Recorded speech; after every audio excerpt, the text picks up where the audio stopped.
Hi friends, நம்ம இன்றைக்கி பார்க்க போகிறது நியூக்ளியர் ஃபிசிக்ஸ். நியூக்ளியர் ஃபிசிக்ஸில் இப்போ பார்ட் 1 வீடியோ பார்க்க போகிறோம். அதாவது இது ஆன்லைன் கிளாஸஸில் நாங்கள் நடத்திட்டுருக்கோம். இப்போ அந்த ஆன்லைன் கிளாஸஸ்க்கு ரெக்கார்டட் கிளாஸஸாக நாங்கள் பண்ணிகிட்ருக்கோம். ரெக்கார்டட் கிளாஸஸ் பண்ணும்போது என்ன ஒரு நல்ல பெனிஃபிட்னால், இப்போ நாங்கள் யாருக்குனாலும் சென்ட் பண்ணி விடலாம். உங்களோட மெயில் ஐடி மட்டும் கொடுத்தா போதும், நாங்கள் சென்ட் பண்ணி விடுவோம். அதே மாதிரி உங்களுக்கு அது வேணும் இல்லை பார்ட் 1 எவ்ரி யூனிட்டோட பார்ட் 1 வீடியோஸ் மட்டும்தான் இதில் வரும். பார்ட் 2க்கு மேலே வேணும், உங்களுக்கு மீதி உள்ள வீடியோஸ்லாம் வேணும்னா வாட்ஸ்அப் நம்பர் இங்கே இருக்குது. ஸோ அதை நீங்கள் காண்டாக்ட் பண்ணலாம். இல்லை டிஸ்கிரிப்ஷன் பாக்ஸில் வாட்ஸ்அப் நம்பர் இருக்குது, அதை நீங்கள் காண்டாக்ட் பண்ணுங்கள்.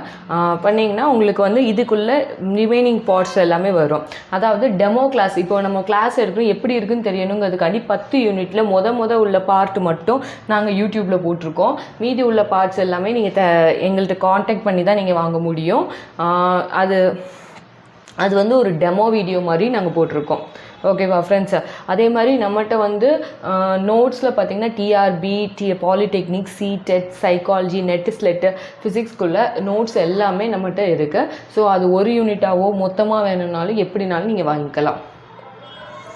ஓகே ஃப்ரெண்ட்ஸ், வாங்க இந்த வீடியோக்குள்ளே போகலாம். இப்போ நம்ம நியூக்ளியர் ஃபிசிக்ஸில் மெயினாக பார்க்க போகிறது என்ன அப்படின்னா, நியூக்ளியர் பைண்டிங் எனர்ஜி.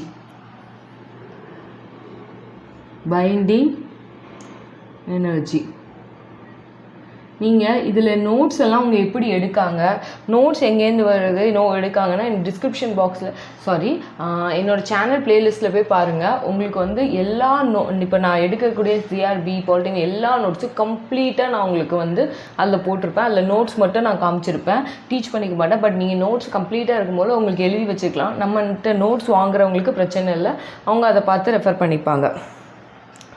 இப்போது இந்த பைண்டிங் எனர்ஜின்னு இருக்குல்ல, இப்போ இந்த ஒவ்வொன்றையும் பார்க்கலாம். இப்போது நான் ரொம்ப டிஸ்கிரிப்ஷனாக இது பார்ட் 1லேயே சொல்லிடுவேன்.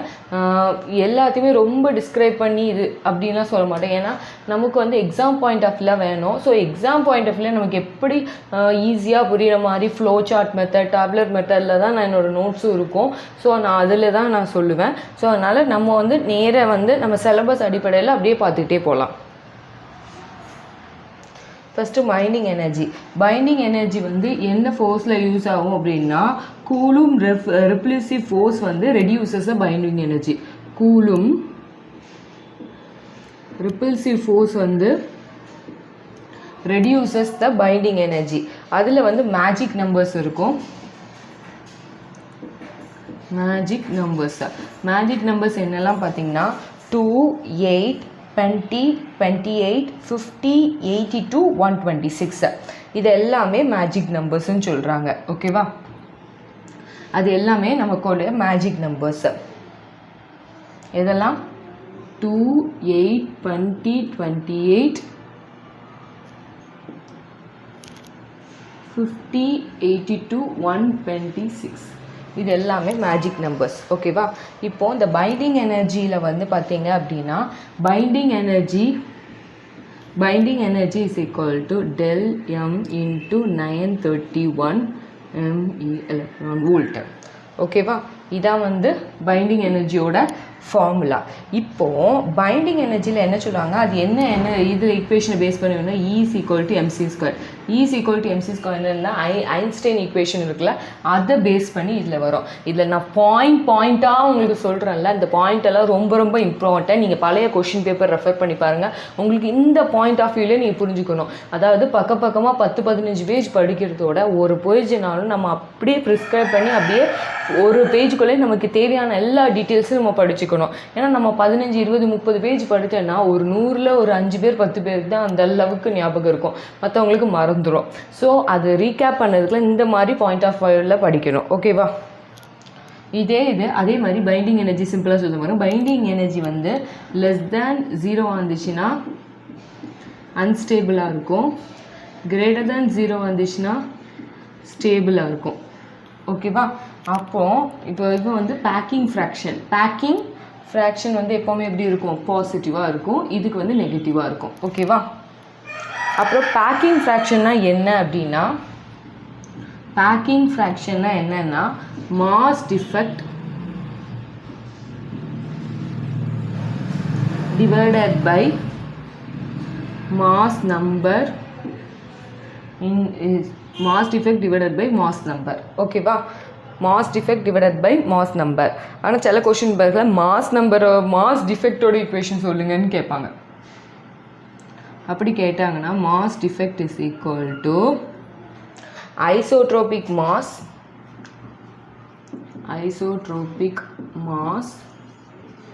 Mass minus mass number divided by mass number into 10 to the power of 4. okay va, it measures the அதான் இந்த பேக்கிங் ஃப்ராக்ஷன் எதை டினோட் பண்ணா comparedly the stability of atom. Packing fraction எதுக்குன்னா டினோட் பண்ணது வந்து எதுக்குன்னா ஸ்டெபிலிட்டி, ஒரு ஆட்டமோட ஸ்டெபிலிட்டியை மெஷர் பண்ணுறதுக்கு, ஸ்டெபிலிட்டி ஆஃப் ஆட்டமை மெஷர் பண்ணுறதுக்கு தான் இதை மெயினாக நம்ம யூஸ் பண்ணுறோம். ஓகேவா, பைண்டிங் எனர்ஜி பொறுத்தவரையில் லார்ஜ் நியூக்ளியஸாக இருந்துச்சுன்னா அது ஸ்டேபிளாக தான் இருக்கும். இது பைண்டிங் எனர்ஜி வந்து லார்ஜ் நியூக்ளியஸாக இருந்துச்சுன்னா ஸ்டேபிளாக இருக்கும். இது பைண்டிங் எனர்ஜி பார்த்தீங்கன்னா இது coulomb repulsive force. Magic numbers வந்து என்னெல்லாம் கொடுத்துருக்கேன். அப்புறம் பைண்டிங் எனர்ஜி இருக்கு. அதுக்கப்புறம் இது என்ன ஈக்குவேஷனில் ஒர்க் ஆகுது, இது லெஸ் தேன் 0 இருந்தால் எப்படி இருக்கும், கிரேட்டர் தேன் 0 இருந்தால் எப்படி இருக்கும், பேக்கிங் ஃப்ராக்ஷன்னா எப்படி இருக்கும், மாஸ் டிஃபெக்டை அதை எக்ஸ்பிளைன் பண்ணியிருக்கேன். That's all. ஓகேவா, இப்போ நியூக்ளியர் ரேடியஸ் பற்றி பார்க்கலாம். நியூக்ளியர் ரேடியஸில் வந்து nuclear radius R is equal to R0 a⁻1/3.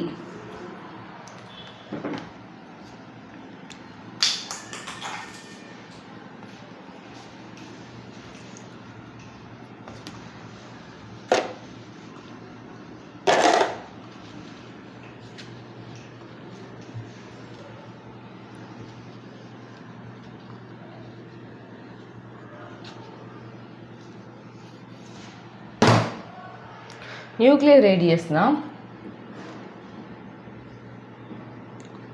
Nuclear radius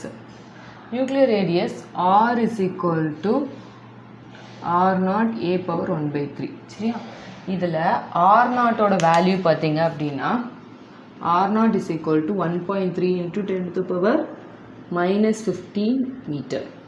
ரொம்ப இம்பார்ட்டன்ட். சரியா, nuclear radius is always less than 10⁻⁻14. இது வந்து எந்த நியூக்ளியர் ரேடியஸை மெயினாக எதில் எக்ஸ்பிளைன் பண்ணியிருக்காங்க அப்படின்னா Gamow's theory of alpha decay. Gamow's theory of alpha decay. சரியா, அதுதான் உங்களுக்கு மெயினாக எக்ஸ்பிளைன் பண்ணியிருப்பாங்க.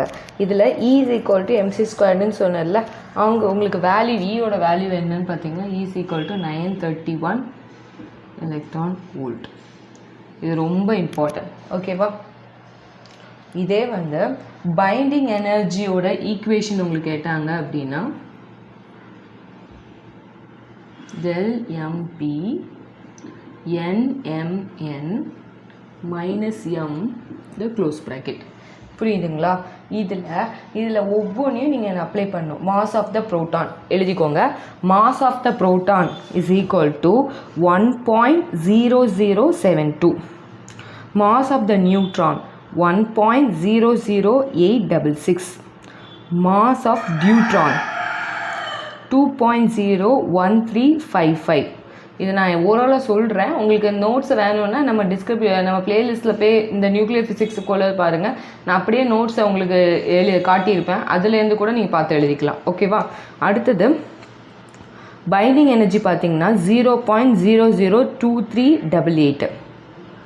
இதில் பைண்டிங் எனர்ஜி ஆஃப் டியூட்ரானோட வேல்யூ பார்த்தீங்கன்னா இதை நான் எழுதி போடுறேன். Binding energy of deuteron is equal to எவ்வளவு 2.23 MeV. Okay, 2.23 MeV.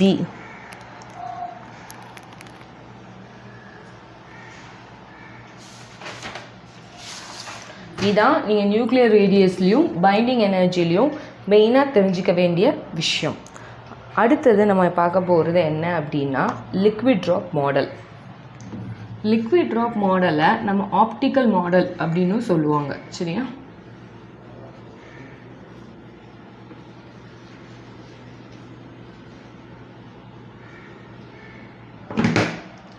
இதோட மாடல் பார்த்தீங்கன்னா liquid drop model. Liquid drop model எப்படி சொல்லுவாங்கன்னா ஆப்டிக்கல் மாடல்னு சொல்லுவாங்க. இது எதில் எக்ஸ்பிளைன் பண்ணியிருப்பாங்க? நியூக்ளியர் ஃபிஷனில் எக்ஸ்பிளைன் பண்ணியிருப்பாங்க. சரியா? இது வந்து இது அனலாக between the properties of atomic nuclear. இது யார் இது கொடுத்தாங்க? It's given by Niels Bohr and Hitler. சரியா? இதில் இந்த நியூக்ளியர் ஃபிஷன் நம்ம பார்த்தோம்னா இதில் டென்சிட்டி ஆஃப் த நியூக்ளியஸ் எப்போவுமே எப்படி இருக்குமா? Density of nucleus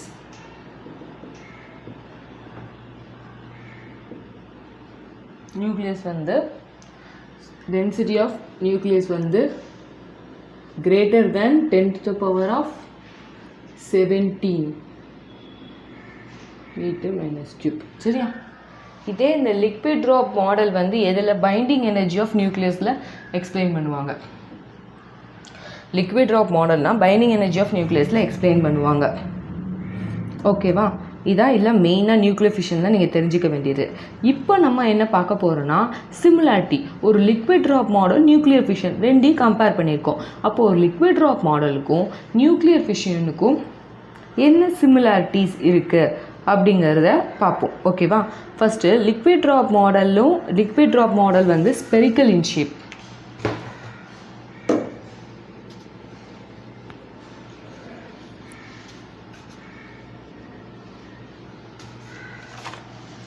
liquid drop மாடலுக்கும் நியூக்ளியர் ஃபிஷனுக்கும் உள்ள சிமிலாரிட்டிஸ், டிஃப்ரென்ஸ் இல்லை, சிமிலாரிட்டிஸ். ஓகேவா?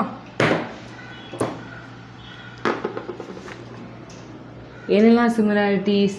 இதுவும் ஸ்பெரிக்கல் ஷேப், அதுவும் ஸ்பெரிக்கல். ஓகேவா? அதே மாதிரி இந்த ஃபோர்ஸில் வந்து சர்ஃபேஸ் டென்ஷன் எதில் ஆக்ட் ஆகுது? சர்ஃபேஸ் டென்ஷன் வந்து அந்த லிக்விட் ட்ராப்பில் ஆட் ஆகுது. அதாவது லிக்விட் ட்ராப்பில் ஆட் ஆகுது. சரியா? அந்த ஆக்ட் ஆகுது. ஓகேவா? இதே வந்து இதில் வந்து potential barrier at the surface of the nucleus. இங்கே சர்ஃபேஸ் டென்ஷன், அங்கே வந்து என்னது? Potential barrier at the surface of the nucleus. சரியா? அதே மாதிரி டென்சிட்டி ஆஃப் த வால்யூம் வந்து இண்டிபெண்ட்டாக இருக்கும். டென்சிட்டி ஆஃப் வால்யூம் வந்து இண்டிபெண்ட்டாக இருக்கும். சேமாக இதுலேயும் அதே மாதிரி தான் இருக்கும். சரியா? இது ஒரு ஷார்ட் ரேஞ்ச் ஃபோர்ஸ்,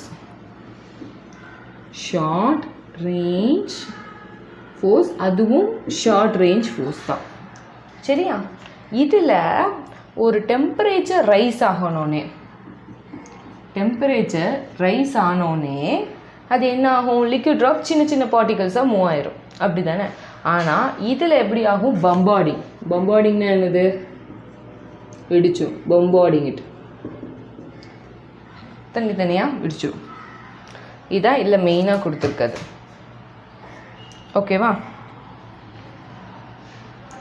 இதில் அதே மாதிரி சின்ன சின்னதாக வர்றதை தான் நம்ம ஸ்மால் லிக்விட் ட்ராப்ஸ்ன்னு சொல்லுவோம். அதை தான் நியூக்ளியர் ஃபிஷன் சொல்லுவோம். குட்டியாக சேர்ந்த நியூக்ளியர் ஃபிஷன். நியூக்ளியர் ஃபியூஷன் அவங்களுக்கு என்ன தெரியும்ல? ரெண்டு குட்டி மாலிகுல்ஸும் ஒரு சேர்ந்து ஒன்று ஆகுச்சு அப்படின்னா அது நியூக்ளியர் ஃபிஷன். குட்டின்னு இல்லை, என்ன ரெண்டு இதுவும் சேர்ந்துச்சு, ரெண்டு ஆட்டம் சேர்ந்துச்சு அப்படின்னா அது வந்து ஃபியூஷன். அதை பிரிஞ்சிச்சுன்னா ஃபிஷன். அதை நல்லா ஞாபகத்தில் வச்சுக்கணும். ஓகேவா? இப்போ அடுத்து நம்ம பார்க்க போகிறது என்னென்னா semi empirical mass formula.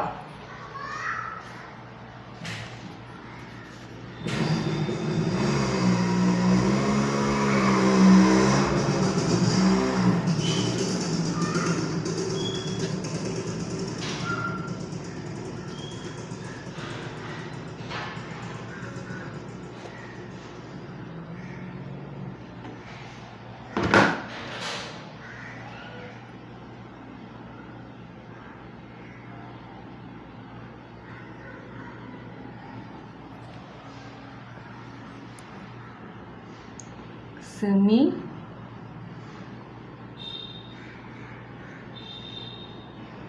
empirical mass formula. Semi empirical mass formula. இது என்னன்னா binding energy B is equal to AA minus BA 2/3 minus CZ into Z minus 1 divided by A power 1/3 minus D into N minus Z divided by A the whole square plus or minus del A power 3/4. சரிங்களா? அதாவது semi empirical mass ஃபார்முலான்னு பார்த்தீங்கன்னா இதுதான். இது நிறைய question பேப்பரில் ரிப்பீட்டடாக வந்துக்கிட்டே இருக்கும். சரிங்களா? இதில் ஒன்று ஒன்றா நம்ம பார்க்கணும். சரியா? இதுதான் என்னதுன்னா வால்யூம் எனர்ஜி. ஏ ரெஃபர் பண்ணதில்ல, இது வந்து வால்யூம் எனர்ஜி. இதில் ஏ இஸ் ஈக்குவல் டு என்ன வேல்யூ அப்படின்னா 15.670. சரிங்களா? அடுத்தது பியோட வேல்யூ. இது வந்து என்ன அப்படின்னா சர்ஃபேஸ் எனர்ஜி. இதோட வேல்யூ பார்த்தீங்க அப்படின்னா 17.810 வோல்ட். சரியா? வோல்ட். அடுத்தது இது வந்து எலக்ட்ரோஸ்டாட்டிக் ரிப்பல்ஷன்.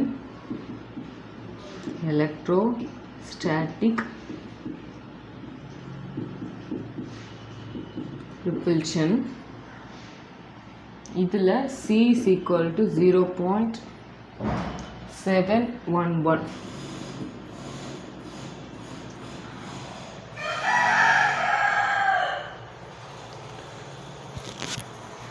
அதுக்கப்புறம் D பார்த்தீங்கன்னா லேக் ஆஃப் சிமிட்ரி. சரியா? இந்த Dயில் வந்து இந்த வேல்யூ இருக்குல்ல D, இதோட வேல்யூ இது வந்து லேக் ஆஃப் சிமிட்ரி. சரிங்களா? இதோட வேல்யூ பார்த்தீங்க அப்படின்னா D is equal to 23.762. 23.762 வரைக்கும் இருக்கும். அப்புறம் இந்த வேல்யூ, இந்த டெல் இருக்குல்ல, இது என்னன்னா ஃபைனல் கரெக்ஷன்.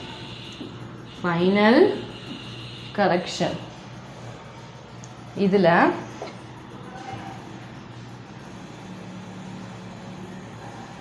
டெல் வந்து பாசிட்டிவாக இருந்துச்சுன்னா ஒருவேளை இந்த டெல்லை வச்சு தானே முடிப்பணும். இது வந்து பாசிட்டிவாக இருந்துச்சு அப்படின்னா even.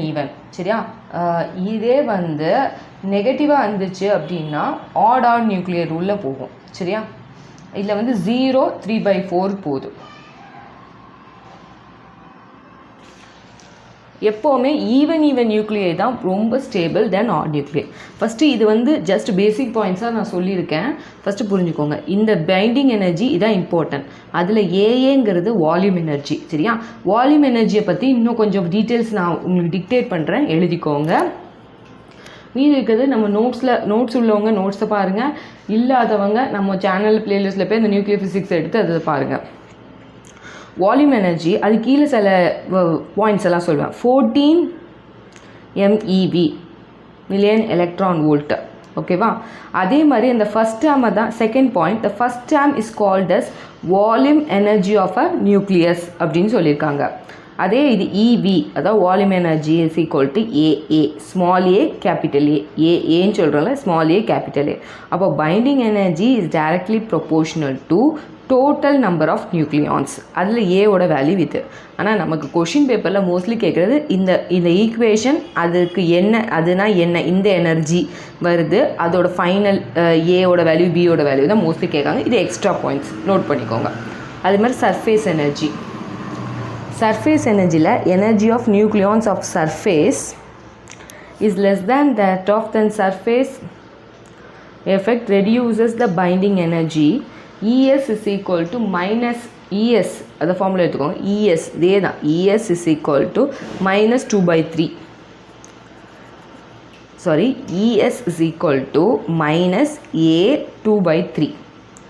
ES is equal to minus BA 2/3. இந்த இதுதான் சர்ஃபேஸ் எனர்ஜி சொல்கிறாங்க. இதோட வேல்யூ நான் எழுதி போட்டிருக்கேன்.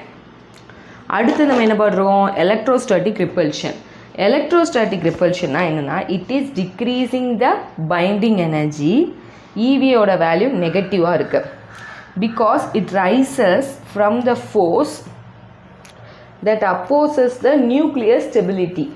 Nuclear stability பார்க்குற மாதிரி இருக்குது. EC will be inversely proportional to R. Inversely proportional to R. So EC தான் என்னது? Coulomb's energyன்னு சொல்கிறோம். சரியா? Coulomb's energy. Lack of symmetry. Lack of symmetryல இது வந்து மேக்ஸிமம் ஸ்டெபிலிட்டி இருக்கும் when n is equal to z. இதே வந்து n minus zனா n is equal to z னா maximum stability. n minus z அப்படின்னா decreasing the stability with this asymmetric ன்னு சொல்கிறாங்க. சரியா? இப்போ ஒரு டிக்ரீஸ் ஆச்சுன்னா அந்த எனர்ஜி வந்து அசிமெட்ரிக் எனர்ஜி அப்படின்னு சொல்கிறாங்க. ஓகேவா? அசிமெட்ரிக் எனர்ஜி அதான் லேக் ஆஃப் சிமெட்ரின்னு போட்டிருக்கேன். டியோட வேல்யூ பார்த்தீங்கன்னா 23.762. அடுத்தது லாஸ்ட் பார்க்க போகிற ப்ளஸ் ஆர் மைனஸ் 3/4. இதில் ஈவன் நியூக்ளியர் இருந்துச்சுன்னா மோர் ஸ்டேபிள் தேன் ஆட். அது மாதிரி டெல் வந்து பாசிட்டிவாக இருக்குது ஈவனாக இருந்தால். But positive for odd nuclear also. Then del of 0 for odd A del is equal 3/4. அதாவது ஈவனாக இருந்தாலும் சரி எப்போ அதாவது ஈவன் நியூக்ளியரில் ரொம்ப ஸ்டேபிளாக இருக்கும். ஓகேவா? ஆனால் இதில் டெல் வந்து பாசிட்டிவாக இருந்தாலும் even. But for positive for odd நியூக்ளியை தான். ஆனால் உங்களுக்கு வேல்யூஸ் வேரி ஆகுது. டெல் வந்து 0 இருந்துச்சுன்னா அது ஆட். டெல் 3/4 இருந்துச்சுன்னா ஈவன். சரியா? டெல் இஸ் ஈக்குவல் டு 0 இருந்துச்சுன்னா ஆடு. டெல் இஸ் ஈக்குவல் டு 3/4 இருந்துச்சுன்னா உங்களுக்கு என்ன வரும்? ஈவன். புரியுதுங்களா? இது வந்து ஈவன் வரும். அடுத்தது merits and demerits of liquid drop model. அந்த மாடலோட மெரிட்ஸும் டிமெரிட்ஸும் பார்க்கும். மெரிட்ஸ் என்னெல்லாம் மெரிட்ஸ் இருக்குது? Liquid drop model can explain binding energy. Liquid drop மாடலில் மெரிட்ஸ் அண்ட் டிமெரிட்ஸ் பார்க்கலாம்.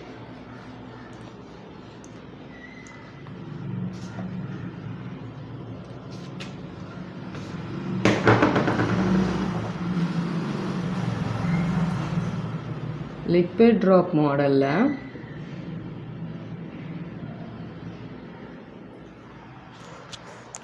மெரிட்ஸ்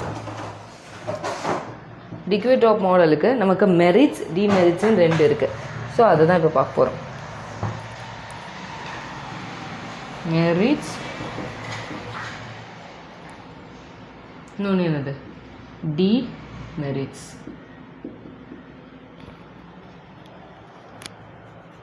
ஓகேவா?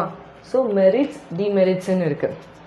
இதில் மெரிட்ஸ் அப்படின்னா liquid drop model can explain binding energy. Binding எனர்ஜியை எக்ஸ்பிளைன் பண்ணும் மெரிட்ஸில் உங்களுக்கு. அதே வந்து பைண்டிங் எனர்ஜியை எக்ஸ்பிளைன் பண்ணோம். அது stability against alpha and beta integration of nuclear. அதே மாதிரி அட்டாமிக் மாஸஸை கால்குலேட் பண்ணும். அட்டாமிக் மாஸஸை கால்குலேட் பண்ணும். ஓகேவா? அப்போ அட்டாமிக் மாஸஸை கால்குலேட் பண்ணதுக்கு ரொம்ப ரொம்ப யூஸ்ஃபுல்லாக இருக்கிறது என்னது? அந்த லிக்விட் ட்ராப் மாடலில் உள்ளது. அப்படி தானே? மெரிட்ஸில் மெரிட்ஸ் டிமெரிட்ஸ் பார்த்துட்ருக்கோம். மெரிட்ஸ் டிமெரிட்ஸ் பார்த்துட்ருக்கோம். இப்போது அட்டாமிக் மாஸஸை கால்குலேட் பண்ணதுக்கு யூஸ் ஆகுது. The transition between the isobaric nucleids can be studied. அதாவது ஐசோபாரிக் நியூக்ளியை நம்ம படிச்சுக்கலாம். சரியா? இதே வந்து டிமெரிட்ஸ் பார்த்தீங்கன்னா it can not explain magic numbers. Can't explain கேனாட்னு போட்டுக்கோங்க. கேனாட் அது கீழே தான் என்ன வருது? மேஜிக் நம்பர்ஸை எக்ஸ்பிளைன் பண்ண முடியாது. Cannot explain magic numbers. அதே மாதிரி cannot explain spin and magnetic மூமெண்ட்டை எக்ஸ்பிளைன் பண்ண முடியாது. அதே மாதிரி cannot explain nuclear reaction involving high energy. எதை வந்து nuclear reaction involving high energy express பண்ண முடியாது, எழுதிக்கோங்க. அடுத்த point, cannot explain the properties of excited state of nuclear reactions. இதை எக்ஸ்பிளைன் பண்ண முடியாது. மெரிட்ஸ் டிமெரிட்ஸில் நம்ம இதை பார்த்துட்ருக்கோம். ஓகேவா? அடுத்தது பார்த்தீங்க அப்படின்னா நியூக்ளியர் ஸ்டெபிலிட்டி பற்றி பார்க்க போகிறோம். இது வரைக்கும் உள்ள ஃபுல்லாக ரொம்ப இம்பார்ட்டன்ட் பாயிண்ட். அடுத்து நம்ம பார்க்க போகிறது என்னென்னா nuclear stability.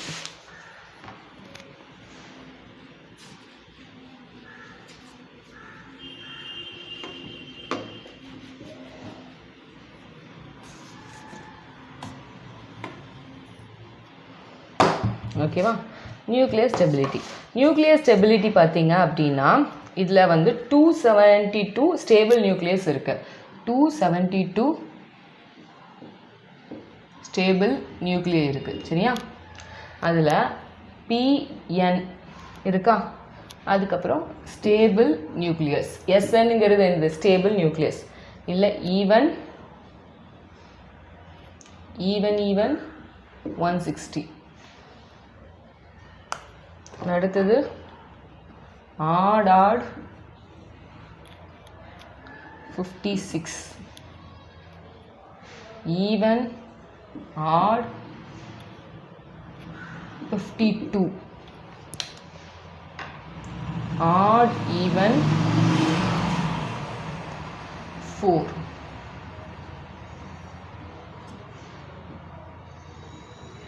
So totally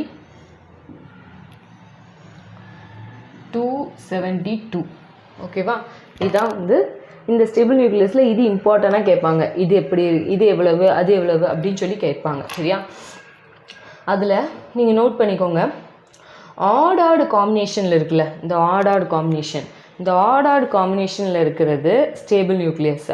found only in light elements. எந்த எலமெண்ட்ஸில் வந்து இந்த ஆட் நியூக்ளியஸ் மோஸ்ட்லி இருக்கும்? லைட் எலமெண்ட்ஸில் இருக்கும். இதோட maximum stability is optimum value of neutron per proton ரேஷியோஸில் இருக்கும். புரியுதுங்களா? அப்புறம் இதில் அந்த பைண்டிங் எனர்ஜின்னு இருக்குல்ல, பைண்டிங் எனர்ஜி நான் சொல்லும் போது ஒரு பாயிண்ட் மறந்துட்டேன். அதாவது பைண்டிங் எனர்ஜியில் அயன் இருக்குல்ல, அயனுக்கு தான் இருக்குல்ல, அதாவது Fe அயனு தான் ஸ்டேபிள் வந்து அதிகமாக இருக்கும். அந்த ஸ்டெபிலிட்டி கர்வ் வந்து அதிகமாக இருக்கும். ஸோ பைண்டிங் எனர்ஜியில் எதுக்கு அதிகமாக இருக்கும் அப்படின்னு கேட்டாங்கன்னா, கண்ணை மூடிட்டு ஆப்ஷனில் அயன் இருந்துச்சுன்னா நீங்கள் அயன் தான் சூஸ் பண்ணணும். ஓகேவா? இப்போ அந்த அட்டாமிக் நம்பர் இருக்குல்ல, அப்போ Z வந்து லெஸ் தேன் 20 இருந்துச்சு அப்படின்னா என்னென்னா, ஒரு கர்வ், இப்போ இந்த கர்வ் இருக்குது இல்லை, நீங்கள் இப்படி கர்வ் இருந்துச்சுன்னா Z வந்து லெஸ் தேன் 20 இருந்துச்சு அப்படின்னா உங்களுக்கு என்ன லைன் ஃபார்ம் பண்ணுமா? Straight line. என்ன லைன் ஃபார்ம் பண்ணும்? ஸ்ட்ரைட் லைன் ஃபார்ம் பண்ணிடும். எப்போ Z will be less than 20 இருக்கும்போது. சரியா? Z ஒரு வேளை கிரேட்டர் தேன் 20 இருந்துச்சுன்னா கொஞ்சம் பெண்ட் லைன், இங்கேருந்து இப்படி பெண்ட் லைன் போகும், இந்த மாதிரி பெண்ட் லைன் போகும். அப்போ வந்து எப்போ Z will be is the greater than 20. இதுக்குன்னா ஸ்ட்ரைட் லைன், இதுக்குன்னா ஒரு மாதிரி பெண்ட் லைன் போகுதில்ல, இப்படி பெண்ட் லைன் போனால் Z will be greater than 20ன்னு சொல்கிறாங்க. Z எப்போவுமே will be greater than 83. அதாவது Z atomic number will be greater than 83, mass number will be greater than 209. இது ஞாபகத்தில் வச்சுக்கோங்க. இது spontaneously decay the light elements by the immersion of alpha and beta decay அப்படின்னு சொல்கிறாங்க. அப்புறம் நான் நியூக்ளியர் ஃபோர்ஸஸ் பற்றியும் இந்த வீடியோவிலே கம்ப்ளீட் பண்ணிடுறேன். அதாவது நியூக்ளியர் ஃபோர்ஸஸ் வந்து strongly attractive. Nuclear forces, note down the point, nuclear forces strongly attractive. First point. Second point, short range force. It is 10 to the power minus 15 meter. அதே இது இதில் சொல்கிறது, this is action of radii or range of nuclear force ன்னு சொல்கிறாங்க. அடுத்தது repulsive forceலாம் at high scattering energy the effective internuclear forces is also have a repulsive nature இருக்கும். அதாவது high scattering எனர்ஜியில் இந்த எஃபெக்டிவ் நியூக்ளியருக்கும் உங்களுக்கு ரிப்பல்சிவ் எனர்ஜி இருக்கும், which is dominant at very short distance of potential energies minimum. அதாவது பெரிய இதுலேயுமே உங்களுக்கு அதாவது அட்ராக்டிவ் ஃபோர்ஸ் தான் மெயினாக இருக்குதுன்னு சொல்கிறாங்க. ஆனால் ரிப்பல்சிவ் ஃபோர்ஸும் இருக்கும், ஆனால் வந்து அது டாமினண்ட்டாக இருக்காது, அது வந்து கொஞ்சம் கம்மியாக தான் இருக்கும் அப்படிங்கிறத சொல்கிறாங்க. அதே மாதிரி இது சில பாயிண்ட்ஸ் எல்லாம் இம்பார்ட்டன்ட் பாயிண்ட்ஸ் சொல்கிறேன், எழுதிக்கோங்க. Neutron will have a negative magnetic moment. Neutron will have a negative magnetic moment. Nuclear potential energy or large strength is proportional to 33 million electron volt. அடுத்த பாயிண்ட், ஸ்மால் டிபெண்டன்ஸ் ஆன் ஸ்பின்ல வந்து small dependence இருக்கும். Nuclear forces are நான் central force. Nuclear ஃபோர்ஸுங்கிறது என்ன force? நான் central force. இது வரைக்கும் இந்த இதில் நம்ம பார்த்துட்டோம்.